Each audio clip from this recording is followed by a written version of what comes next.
My name is Eleanor Davis. I'm 68 years old, a retired English teacher, and a widow of 3 years. People in my neighborhood here in Cleveland, Ohio, often describe me as the lady with the rose garden and the tidy porch swing. What they don't know is that, not long ago, I almost lost everything: my home, my savings, even my sanity, to the person I trusted least, but let closest. My daughter-in-law. If you had walked into my kitchen that Tuesday afternoon, you would have seen a scene straight out of a courtroom drama. There was Vanessa, my son's wife, standing with her arms crossed, telling me with ice in her voice, "If you don't like living with us, Eleanor, you're free to leave." And there I was, gripping the edge of my own counter, the very counter my late husband built with his own hands, trying to comprehend how in the world I had become a guest in my own house. That single sentence lit the fuse. It wasn't just disrespect. It was eviction, wrapped in arrogance. And from that moment, everything I thought was stable in my life shifted. 10 minutes later, Vanessa was on the phone, her voice cracking with fake tears, telling the police I had lost my mind and was a danger to myself and others. Sevens. What she didn't know was that I had already begun recording her, my phone quietly capturing every poisonous word. My years teaching Shakespeare taught me one thing: when people reveal their true nature, you write it down, you keep it, you remember it. That instinct to document would end up saving me. But before I explain how the police, a so-called psychiatrist, and even the FBI became involved in my quiet life, I need to take you back 8 months earlier, back to the day my son Michael showed up on my porch with 2 suitcases, a sheepish smile, and a wife who would soon turn my world upside down. 8 months earlier, on a rainy Friday evening, I opened my front door to find my son Michael standing there with 2 suitcases, and a look I hadn't seen on his face since he was a boy who just struck out in Little League. Shame, mixed with hope. Standing a step behind him was Vanessa, perfectly put together as always, her manicured hand resting on the handle of her rolling suitcase. "Mom," Michael began, his voice soft. I lost my job at the accounting firm today. They're downsizing, and I was one of the cuts. We just need a place to stay, just for a little while, until I get back on my feet." Sevens. I remember the way the rain pooled at their feet on the porch, the way Michael avoided my eyes when he said temporary. I wanted to believe him. After all, he was my only son, the boy I'd raised on bedtime stories and piano lessons while his father worked late shifts at the steel mill. A mother's heart doesn't calculate rent when her child is in trouble. It opens the door. So I stepped aside, letting them in. Vanessa brushed past me without a word, her perfume filling the hallway, her heels clicking against the hardwood floor my late husband had refinished by hand. She didn't say thank you. She didn't even smile. Instead, she looked around as if she were inspecting a property she'd just purchased. "Just until I get back on my feet, Mom," Michael repeated as he carried the suitcases upstairs. I told myself it was fine. I told myself it would only be a month, maybe 2. My pension and savings could cover the groceries and utilities until then. But in hindsight, that was the moment I made my mistake. The moment I let the storm into my house. What I thought was an act of compassion was, in reality, the opening scene of a much darker play. And it wouldn't take long for me to realize that Vanessa wasn't here because she had to be. She was here because she wanted to be. At first, I told myself it was normal. Families help each other, Michael would find another job, and Vanessa, well, she'd at least keep the place lively. But weeks turned into months, and the truth became harder to ignore. Vanessa never once reached for her wallet at the grocery store. She'd sweep through the aisles of the Cleveland market, tossing organic cheeses and imported olives into the cart, while I clutched my pension card at the checkout. She ordered lattes every morning from the cafe down the street, but left the stack of unpaid utility bills on my kitchen counter, as if they were invisible. "Eleanor," she said one afternoon, leaning against my refrigerator, sipping one of those overpriced smoothies. "This house has so much unused space. You could really make it more modern. Maybe tear out that old bookshelf and put in something stylish. Open up the floor plan." Sevens. It wasn't advice. It was criticism wrapped in entitlement. That bookshelf she wanted gone. My husband built it when Michael was 12, to hold his school trophies and my favorite poetry anthologies. Every corner of this house told a story. To Vanessa, it was nothing more than outdated decor. Michael, meanwhile, claimed to be job hunting. But more often than not, I found him on the living room couch, controller in hand, eyes glazed over from hours of video games.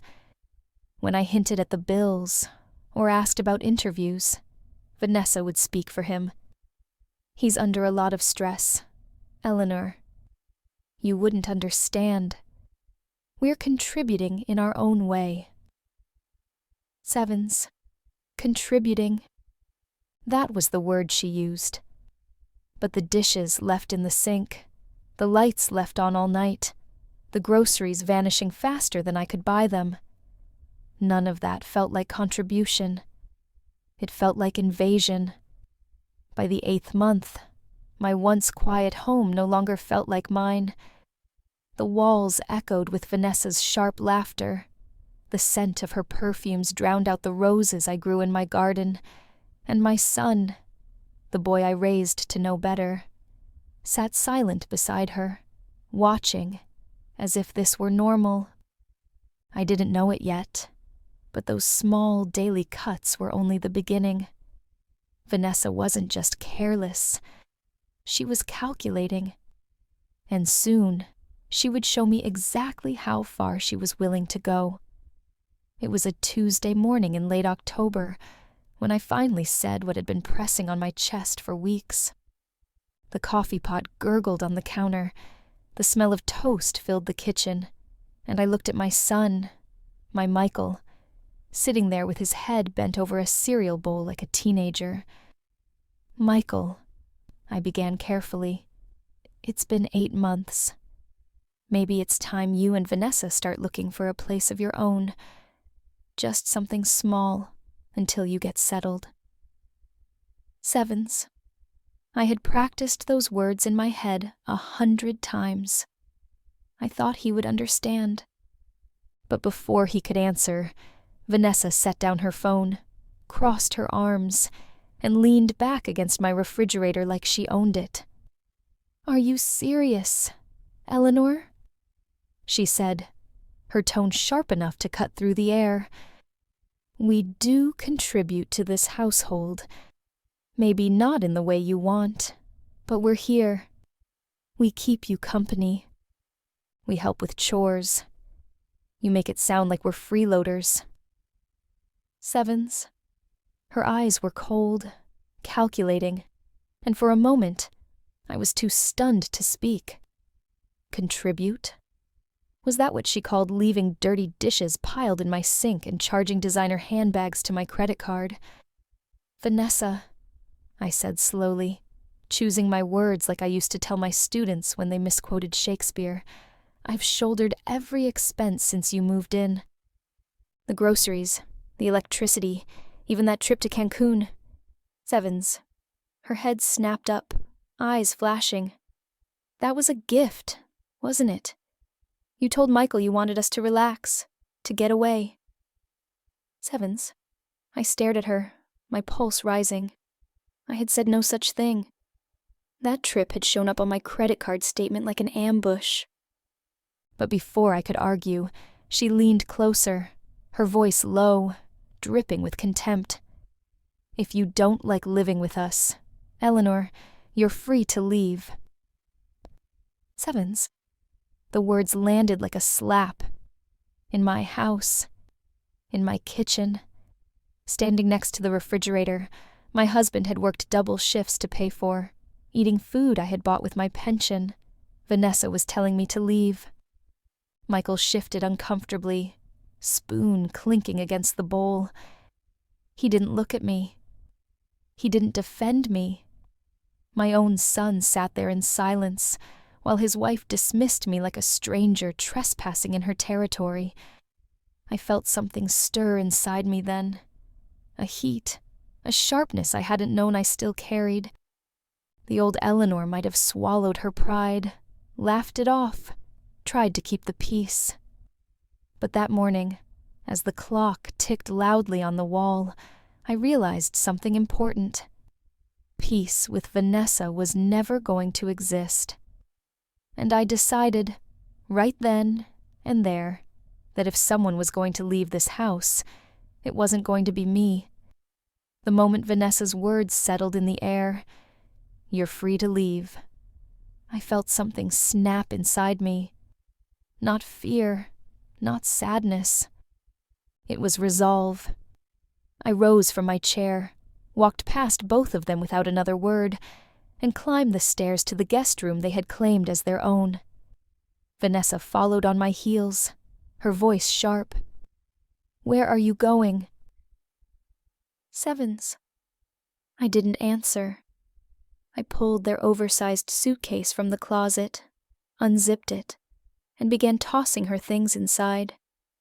The first item was a sequined gym outfit that had never seen the inside of a gym. Next came a designer handbag she'd bragged about buying on sale. Then the jewelry box that jingled with pieces I knew had been charged to my credit card. "What are you doing?"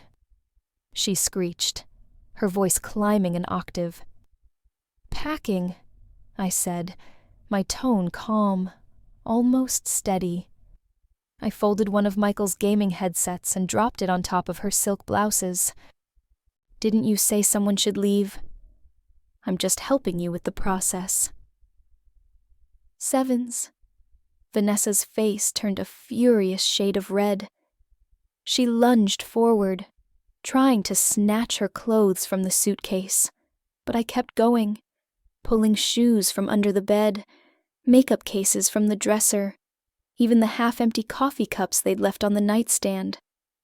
Michael appeared at the doorway, remote still in his hand, his mouth hanging open like he'd stumbled into a scene he couldn't process. "Mom, what are you doing?" "Sevens." "What you should have done months ago," I shot back, not pausing in my work. "Taking responsibility. Taking back my house." "Sevens." Vanessa's voice cracked into hysteria. "You can't do this. These are our things." "Sevens." I stopped then, holding one of her sweaters between my hands. It was cashmere, the tag still dangling. I looked her dead in the eye. "No, Vanessa. They're your things. This is my house. My name is on the deed. My husband worked his whole life for this place. You don't get to tell me to leave it." "Sevens." Her lips trembled, but instead of fighting me, she pulled out her phone. Within seconds, she was dialing 911, her voice switching from rage to syrupy panic. "Yes, I need police and maybe an ambulance," she whimpered. "My mother-in-law is having some kind of breakdown.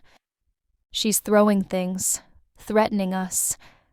I think she might be dangerous." "Sevens." I stared at her in disbelief, the suitcase still open on the bed. She was rewriting the story even as it unfolded, painting herself the victim while I stood there in my own house, holding the evidence of her greed. And for the first time in a long while, I wasn't scared. I was angry. And anger, I realized, could be a kind of power. 7 minutes after Vanessa's trembling call, the doorbell rang. Through the front window, I saw 2 police officers, a paramedic with a medical bag, and behind them, a black sedan parked at the curb. My stomach tightened, but I straightened my shoulders. This was still my house.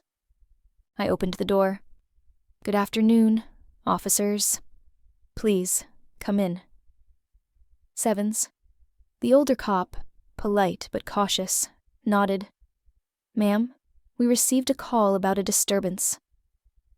Sevens. Before I could reply, Vanessa appeared at the top of the stairs, tears streaking down her face as though she had been crying for hours. "Thank God you're here," she sobbed. She just started throwing our things around, screaming that we don't belong here. I've never seen her like this. I'm terrified for my safety. Sevens. Her performance was flawless. If I hadn't lived with her for months, I might have believed it myself. The younger officer looked at me. "Ma'am, is this your residence?" Sevens. "Yes," I said firmly. "I've lived here for 32 years. My late husband and I bought this house together. My name is on the deed." Sevens. "And you?" The officer glanced at Vanessa. "I'm Vanessa Davis, Michael's wife. We've been staying here to take care of Eleanor since her husband passed." Sevens. "Take care of me?" I nearly laughed.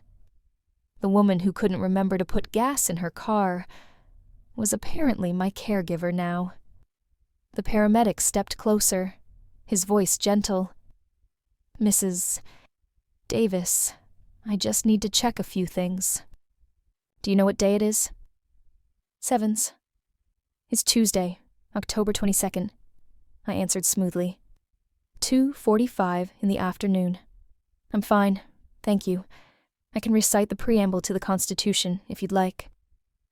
Sevens. The young man blinked. "She seems lucid to me." Sevens. That's when the man from the black sedan stepped forward. Tall, silver hair, expensive suit. His handshake screamed private practice. "Officers," he said smoothly. "I'm Dr. Brian Keller. I've been treating Mrs. Davis for memory issues and paranoia. I'm very concerned about her deteriorating condition." Sevens. I stared at him. "Excuse me. I've never seen you before in my life." Sevens. His tone dropped into that condescending register doctors use, with patients they want to control. "Eleanor, you came to my office last month, remember? You spoke about your confusion, your fears, that your family was conspiring against you." Sevens. Vanessa gasped theatrically. "Mom, you don't remember?" "You've been so confused lately. Just last week, you accused us of stealing your credit card." Sevens. "Because you did steal my credit card." My voice rose, sharper than I intended. The officers exchanged uneasy glances. Dr. Keller folded his hands, as if my anger only confirmed his point. This kind of denial is very common in dementia patients. Aggression, accusations of theft, even hostility toward family. It all fits. Sevens. It was a perfect trap. One step out of line, one misstep, and they'd have all the justification they needed to drag me out of my own house in the back of an ambulance. But I wasn't the scared widow they thought I was. My phone sat in my pocket, its recorder running since the moment Vanessa had told me I was free to leave. Every poisonous word, every false accusation, It was all captured. So I forced myself to stay calm, to keep my voice steady. Officers, I'm fine. This man is not my doctor. I've never met him. And I have every right to ask for legal representation before anyone tries to take me anywhere. Sevens. For the first time, I saw something flicker across Vanessa's face, a crack in her perfect performance. Because she knew I wasn't playing by her script anymore. And in that moment, standing in the middle of my living room surrounded by cops, a paramedic, and a fraud in a $1,000 suit, I understood. This wasn't a family disagreement. This was war. Just when I thought the walls were closing in, the sound of high heels clicked against my front porch. The door swung open without hesitation, and in swept Linda Tran, my attorney of nearly 10 years, a navy suit hugging her frame, her briefcase swinging like a weapon. "Which one of you is Dr. Brian Keller?" she demanded, not wasting a second on pleasantries. The silver-haired man straightened, adjusting his tie. "That would be me. And you are—" "Sevens. Linda Tran," she replied crisply, flipping open her phone. "Eleanor's attorney. And I just got off the phone with the Ohio State Medical Board. Funny thing about Dr. Keller here. His license was suspended 6 months ago for fraudulent psychiatric holds." Sevens. The room went silent, the kind of silence that hums with electricity. "That's a lie," Keller snapped, but his voice faltered. "Oh, really?" Linda said, sliding a printed document across my dining table. "Because according to public records, your practice in Columbus was shut down after multiple complaints.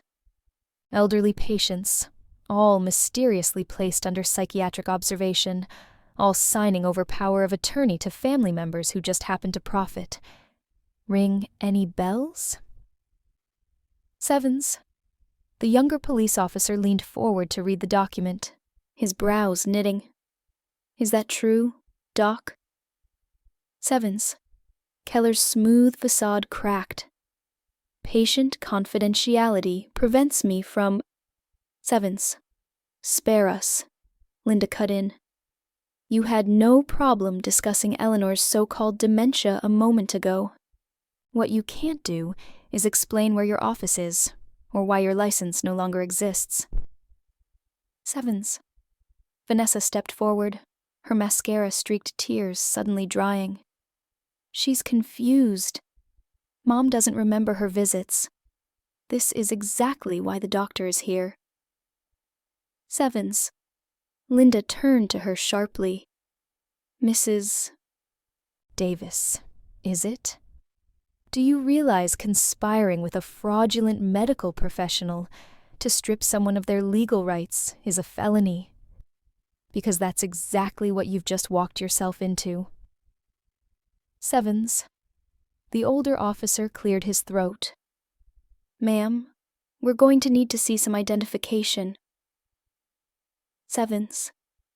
For the first time since this nightmare began, I saw real fear flash across Vanessa's face. She opened her mouth, but no sound came out. Meanwhile, Keller was already backing toward the door, muttering about misunderstandings. "Not so fast," Linda said coldly. "If you leave now, I'll make sure every officer here has a copy of your suspension order and the lawsuits pending against you. You won't get 3 blocks before someone hauls you in." Sevens. The tension broke like a dam. The officers, once cautious, now shifted their focus from me to Vanessa and Keller. And for the first time in hours, I could breathe, because I wasn't the one on trial anymore. Once the chaos settled, Linda set her briefcase on my dining table and began pulling out folders, as though she had been preparing for this moment all along.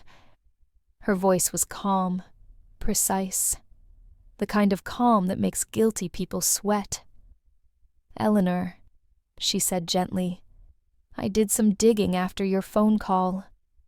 I thought there might be more to Vanessa's story, and I was right." Vanessa's head snapped up. "You have no right to go through my past." Linda ignored her and slid 3 marriage licenses across the table. Before she became Mrs. Davis, she was Mrs. Vanessa Blake, then Mrs. Vanessa Martinez, and each marriage ended the same way.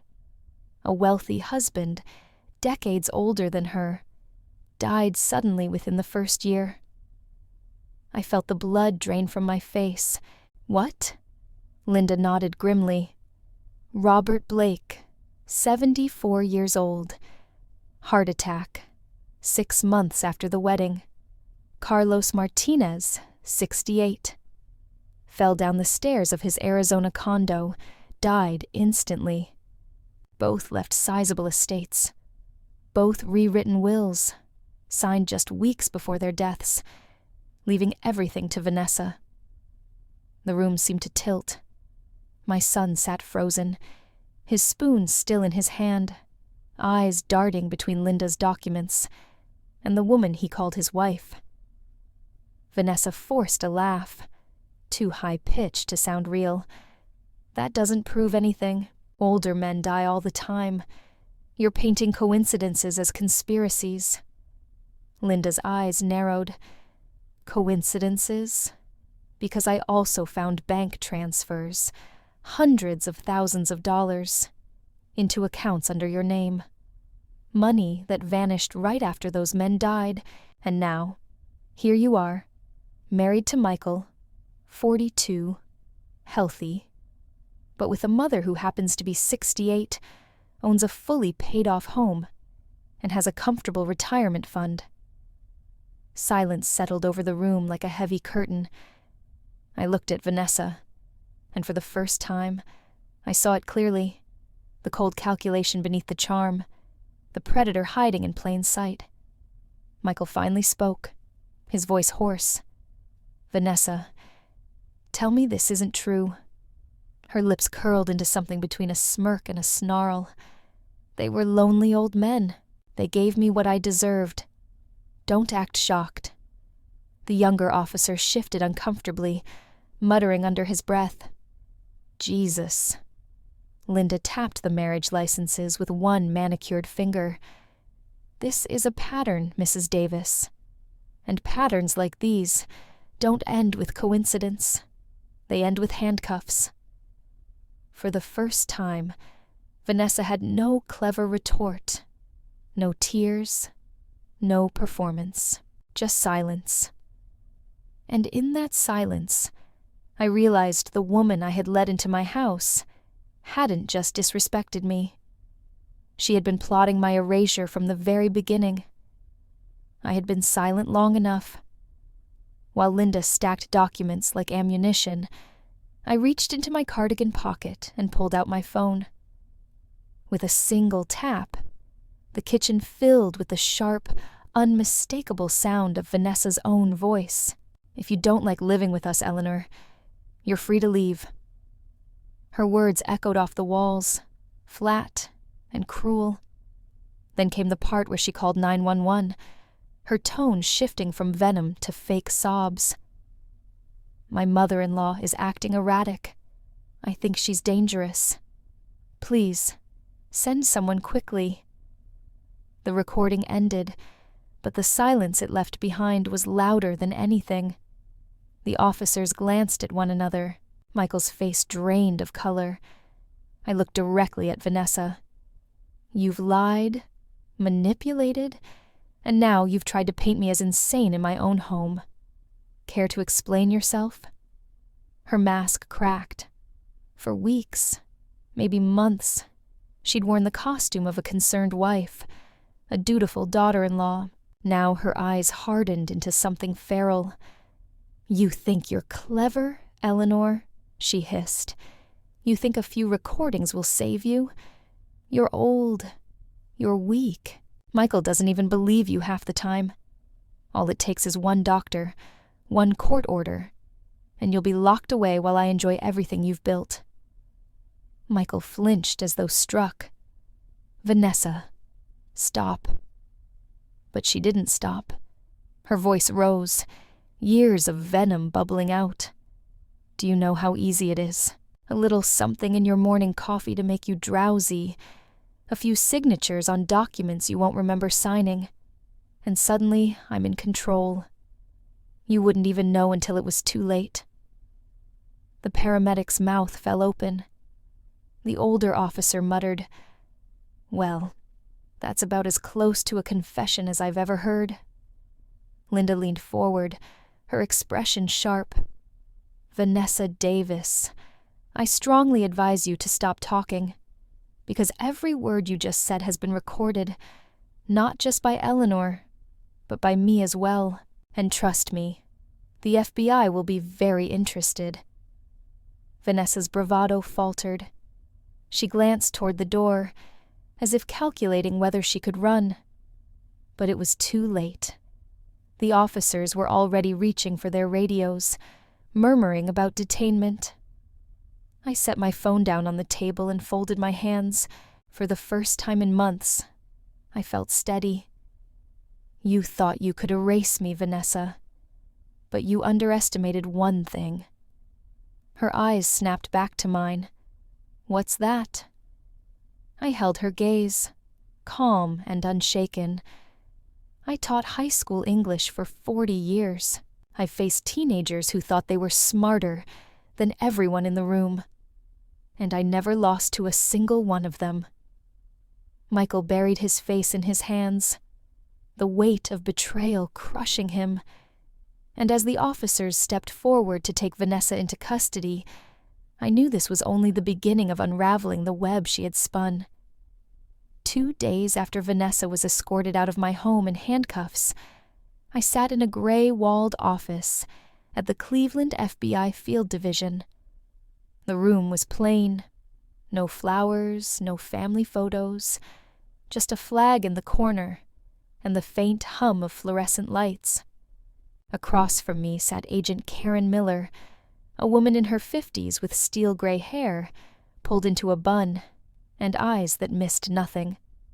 "Mrs. Davis," she began, folding her hands on the table, "we need you to understand something. Your daughter-in-law's arrest is just the tip of the iceberg." I blinked. "What do you mean?" She slid a folder toward me. Inside were mugshots, financial statements, photocopies of medical records. At first glance, it looked like chaos, but as she spoke, the pieces began to connect. Vanessa isn't working alone. She's part of a coordinated network targeting seniors across at least 8 states. They identify older individuals with stable finances, isolate them, then stage mental health crises to push them into psychiatric facilities or nursing homes. Once they're labeled incompetent, their assets are transferred, legally, into the hands of whoever's holding power of attorney. I felt my throat tighten. So, Vanessa marrying Michael, that wasn't about love? Agent Miller shook her head. "We believe she was directed to him. Our data shows she contacted known associates of this network months before your son ever introduced her to you. Your family was chosen, Mrs. Davis. You fit the profile. Widowed, financially independent, living alone, no other immediate family nearby." I leaned back in my chair, my pulse hammering in my ears. They hadn't just stumbled into my life. They had hunted me. She tapped another photo. A man with a polished smile, wire-rim glasses. "This is Thomas Reed, one of the network's recruiters. He poses as a financial advisor, approaching potential victims through community connections. He's been on our radar for years, but we've never been able to catch him in the act." I frowned at the photograph. He looked ordinary. The kind of man you'd ask for directions at the bank, and maybe that was what made him so dangerous. Here's the thing, Agent Miller continued. We've identified at least 15 victims in Ohio alone. Most of them are now in facilities under questionable circumstances. Their families think they're getting care. In reality, they've been stripped of their rights, and their assets have disappeared into offshore accounts. A chill ran through me. I thought about my quiet neighbors, the widows at my church, the men who played chess in the park on Saturdays. Any one of them could be next. Agent Miller's tone softened. Eleanor, your case is unique. You fought back. You gathered evidence. Most victims never even get that far. I swallowed hard. So what happens now? She looked me straight in the eye. Now, we need your help. Vanessa gave us a trail, but if we want to take down the entire operation, we need someone they'll trust. Someone they've already marked. I knew what she was asking before the words left her mouth. My stomach knotted, but I didn't look away. You want me to be bait? She nodded once. It's dangerous, but it may be the only way to expose the full network. And Eleanor, I have to be honest, you might be the only one who can do it. I sat in that sterile office, staring at the photos of strangers who suddenly felt like ghosts of the life I'd nearly lost. Fear twisted in my chest, but beneath it, something stronger stirred. Anger and a stubborn resolve. They had chosen me as their victim, but now, maybe I could choose to be their undoing. I didn't have to wait long for the trap to spring. 6 days after meeting with Agent Miller, I was standing in the cereal aisle of the Giant Eagle grocery store, comparing the price of oatmeal, when a woman about my age rolled her cart up beside me. "Excuse me," she said, with a smile that seemed just a little too polished. "Aren't you Eleanor Davis? I think we met at St. Mary's Church years ago. I'm Helen Brooks." Her face didn't ring a bell, but in Cleveland, especially in the church community, it wasn't unusual for people to know your name, even if you didn't remember theirs. I returned her smile politely. "Nice to see you, Helen." She leaned closer, lowering her voice. "I couldn't help overhearing you talking to the pharmacist last week about your retirement funds. I went through something similar after my husband passed, and I found the most wonderful financial advisor. He really helped me protect what was left." My radar went up instantly. I hadn't spoken to the pharmacist about my finances. This wasn't coincidence. It was choreography. "Oh," I said carefully, "and who is this miracle worker?" Helen's smile widened as she reached into her purse and pulled out a cream-colored business card.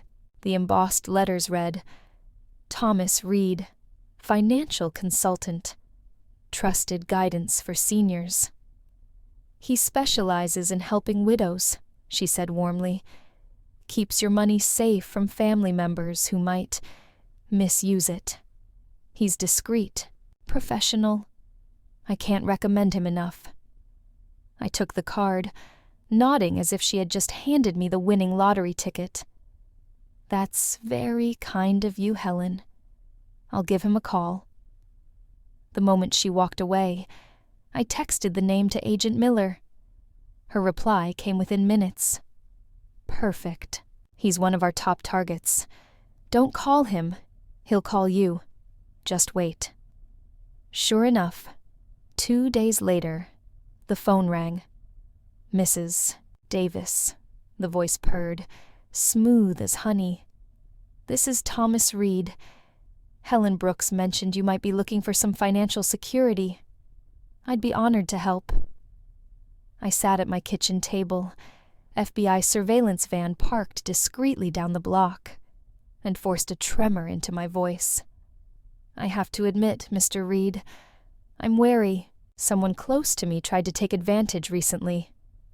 "Ah," he sighed sympathetically. "Sadly, elder financial abuse is rampant these days, especially by family members. My work is all about protecting people like you." He was good. Too good. If I hadn't known he was a predator, I might have believed him myself. "Would you be interested in meeting?" he asked smoothly. "My office is downtown, very private, very comfortable. We could discuss a program to safeguard your assets." We arranged a meeting for the following Tuesday. As I hung up, I stared at the business card still sitting on my counter. The embossed letters now looked less like reassurance and more like a warning sign, because I knew that walking into Thomas Reed's office wouldn't just be about my money. It would be about exposing the machinery of a network built to prey on people like me. And this time, I wasn't walking in as a victim. I was walking in as bait. The following Tuesday, I walked into a glass-front office building in downtown Cleveland, clutching my purse as though it contained my entire future, which, in a way, it did. The elevator opened onto the 12th floor, and I was greeted by a receptionist with a professional smile that didn't quite reach her eyes. "Mr. Reed will see you now," she said, ushering me into a corner office with wide windows overlooking the city. Thomas Reed stood to greet me, every inch the polished advisor. Silver hair, wire-rimmed glasses, a navy suit tailored just enough to say success without arrogance. He extended his hand with practiced warmth.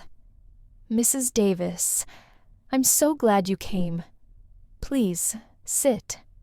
Helen spoke very highly of you." I settled into a leather chair that felt far too expensive for a man who supposedly specialized in helping widows. My eyes flicked around the room. Mahogany bookshelves, family photos of smiling children, degrees framed on the wall. The stage was perfectly set to make someone like me feel safe. He leaned forward, hands folded like a priest hearing confession.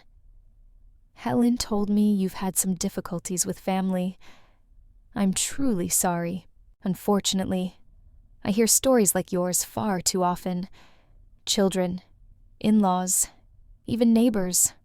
So many feel entitled to what doesn't belong to them." I nodded, letting my eyes water just enough to play the part. "It's been hard. I just want to make sure I don't lose everything I worked for." He gave a sympathetic sigh. "That's exactly why I developed my senior asset protection program. It's a simple process. For just a short period, 2 weeks at most, you temporarily transfer your assets into a secure holding account managed by my firm. During that time, I establish legal shields to protect you from anyone trying to claim incompetence or take control." He slid a folder across the desk. Inside were neatly tabbed documents, power of attorney forms, medical directives, transfer authorizations. "Once the process is complete," he continued smoothly, "the authority returns to you. Your money is safe. Your independence is safe. And no one, not even your own son if it came to that, can touch what's yours." I flipped through the papers, feigning confusion.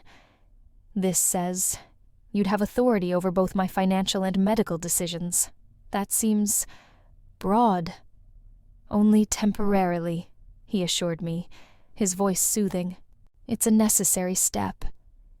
Think of it like putting your valuables in a bank vault while I install a security system in your home. You get it all back, stronger than before." I forced a nervous laugh. And what if something were to happen to me during those 2 weeks? His smile never faltered. "Then, the protective hold stays in place until you recover. Your family can't interfere. Isn't that reassuring? It was, in fact, terrifying. He wasn't just planning to take my money. He was planning to take me.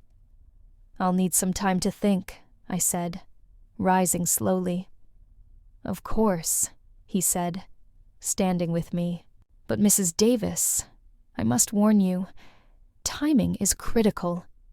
If your family is already making noise about your competency, every day you wait increases the risk.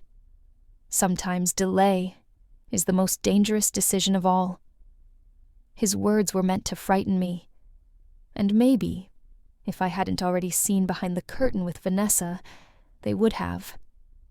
Instead, I walked out of that gleaming office with his folder in my purse and a tiny recorder in my pocket. Every silky promise captured on tape, because Thomas Reed didn't realize I wasn't there to be saved. I was there to expose him. The meeting with Thomas Reed was like stepping into a trap, but this time, the trap wasn't mine. He welcomed me into his downtown office with all the charm of a polished salesman. Leather chairs, framed diplomas, family photos, everything designed to make me feel safe. His voice was warm, almost soothing, as he spread a stack of documents across the desk. Mrs. Davis, he said, these forms are nothing complicated, just a temporary power of attorney, giving me authority to transfer your funds into a protected account. It's the fastest way to shield you from greedy relatives. I leaned forward, pretending to study the papers. So you'd control my money and medical decisions until you decide I'm safe? Exactly, he replied smoothly. It's a safeguard. You'd barely notice the difference. Inside, my stomach twisted, but on the outside, I stayed calm. I'll need some time to think, I said, standing. That was the cue. The door opened, and Agent Miller entered with 2 FBI agents. Badges out. Thomas Reed, you're under arrest for conspiracy to commit elder fraud and identity theft. For the first time, his charming mask cracked. This is ridiculous. She came to me for help. I shook my head. No, Thomas. You came to me. As they cuffed him, he spat words that made my blood run cold. You think this ends with me. I'm just one part of a machine. There are bigger people, smarter people, and they'll never stop. Miller leaned close to him, her voice steady. That's exactly why you're going to tell us everything. Walking out of that office, I felt a strange mix of relief and dread. One predator was gone, but his words echoed in my mind. This goes higher than you think. And I knew he was right. 2 days after Reed's arrest, Agent Miller returned to my house with a file so thick it looked like it could hold a lifetime. She set it on my table with a heavy thud. Eleanor, she began, Reed wasn't lying. He was just a middleman. We've traced his communications, and there's someone much bigger pulling the strings. She flipped open the folder. A photograph stared back at me. A woman in her 50s, sharp suit, silver hair, professional smile. She looked like the kind of doctor you'd trust with your health. Meet Dr. Caroline Keller, Miller said. Licensed geriatrician. Founder of a senior care consulting firm in Chicago. On paper, she advises families about elder care. In reality, she's been running a nationwide fraud network for nearly a decade. My chest tightened. She's a real doctor? Oh, very real, Miller said, which is what makes her dangerous. She uses her medical practice to identify wealthy, isolated seniors. Then she passes their information to people like Reed. From there, it's always the same. Fake evaluations, forged power of attorney, and if needed, Forced placement into facilities where victims are kept sedated while their assets vanish. The thought made me shiver. How many? Miller's expression darkened. Over 200 victims across 15 states. More than $50 million stolen. I stared at the photo, fury rising in my chest. She looked so ordinary, so respectable. That was the cruelest part. Miller pushed a second folder toward me. And here's the worst of it. We found your name in her files. Medical records, financial documents, pictures of your house. You weren't a random target, Eleanor. You were handpicked. For a moment, the room spun. So, Vanessa. She didn't just happen to meet Michael. Miller nodded grimly. She was guided to him. Keller's network matched her to your family, because you fit the profile. Widowed, financially stable, living alone, with an adult child vulnerable enough to be manipulated. I closed the folder, my hands shaking. It wasn't chance. It was a hunt, and I was the prey. Only now, I wasn't running anymore. The next week felt like a blur of strategy meetings, late-night phone calls, and carefully rehearsed scenarios. Every time I looked at Dr. Caroline Keller's picture, neatly clipped to the FBI's thick case file, the same thought burned through me. She chose me. She thought I'd be easy prey. Agent Miller laid out the plan at my kitchen table, the same table where Vanessa once sat pretending to be family. Caroline won't approach you directly, she explained. She's too smart for that. She'll send an intermediary, someone who looks safe. Maybe another doctor, maybe a consultant from her firm. But one thing's certain, she'll want to get close fast, before the cracks in her network spread any further. I stared into my coffee cup, fingers tightening around the handle. And you want me to play along? Miller nodded. You've already proven you can. Eleanor, you're the one victim who fought back and won. That makes you dangerous to them. But it also makes you valuable bait. Caroline needs to know whether you're a threat, and she'll try to pull you back into her control. That's when we catch her. Michael, who'd been sitting quietly in the corner, finally spoke. Mom, this is insane. You've been through enough. Let the FBI handle it. I turned to him, my heart aching at the fear in his eyes. Honey, they are handling it. But this is bigger than us now. If I can help save even one more person from what they tried to do to me, then it's worth it. He dropped his gaze, ashamed. I knew he still carried the weight of having brought Vanessa into our lives. Maybe this was my way of lifting some of that burden from him.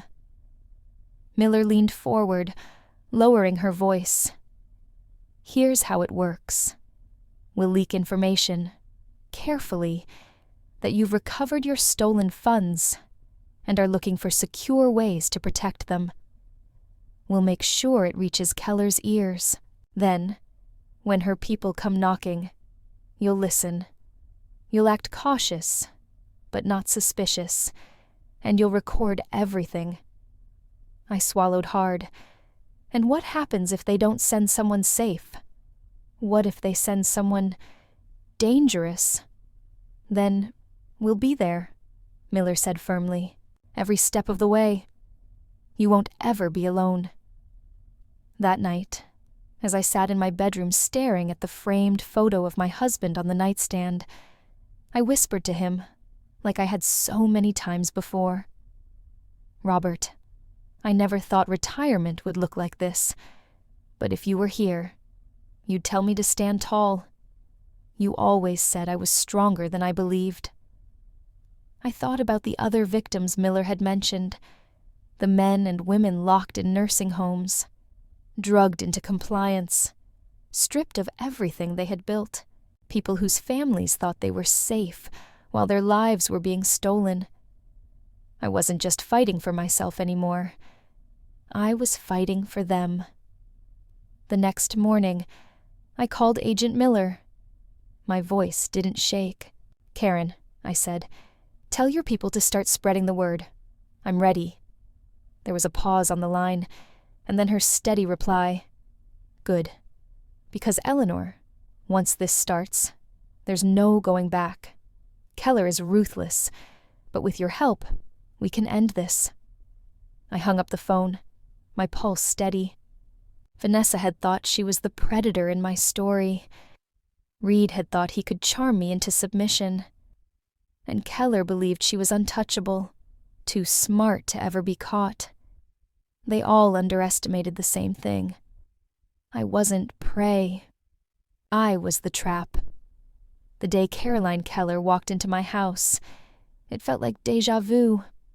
Same coffee table, same living room, but this time, I knew exactly what kind of predator I was dealing with. She arrived in a tailored suit, pearl earrings, carrying herself like the respected doctor she pretended to be.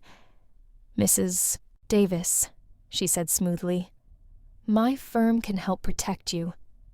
Families are often the greatest threat to a widow's security. With my guidance, you'll never have to worry again."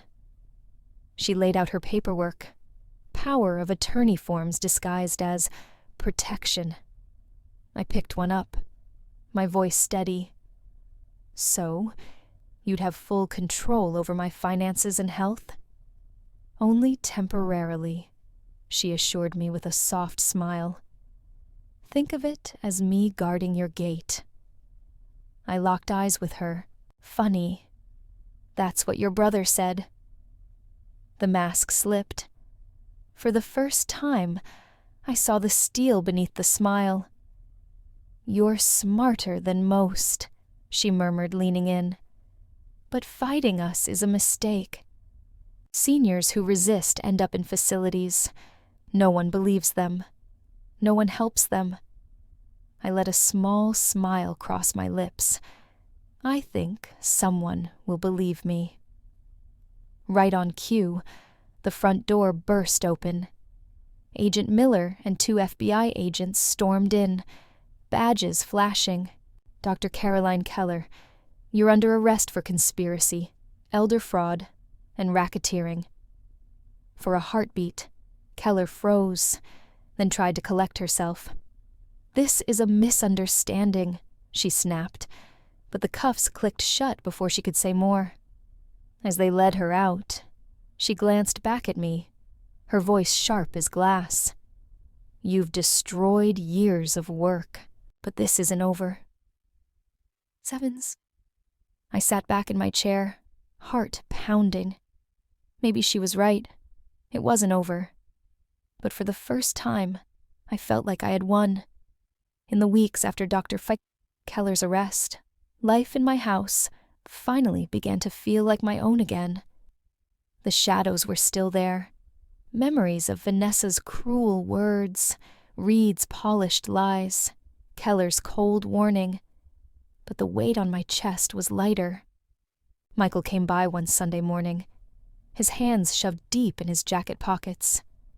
He looked older, worn down by shame, but also steadier somehow.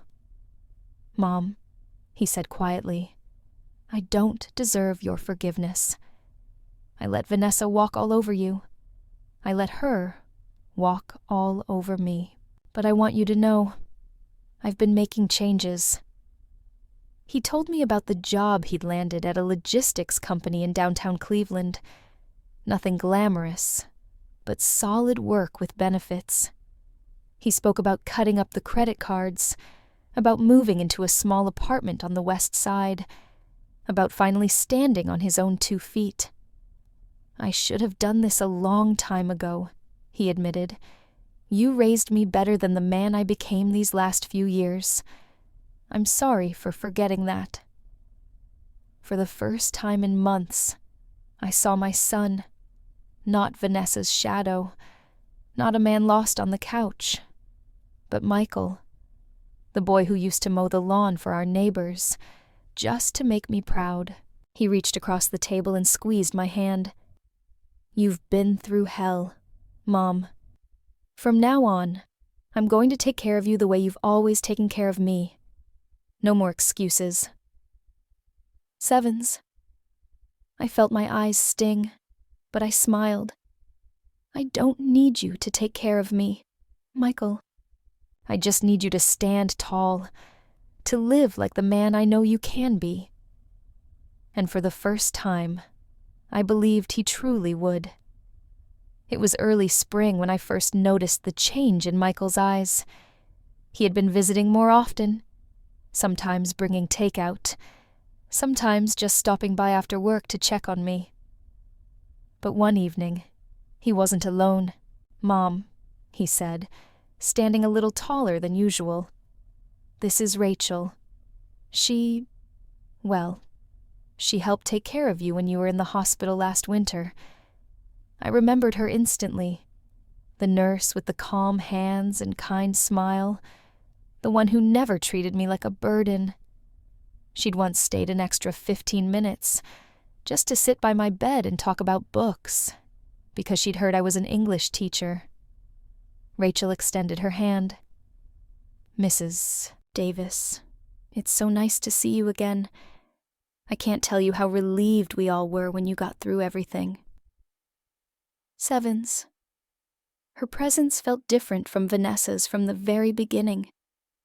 There was no calculation in her eyes, no tension in her voice, just warmth.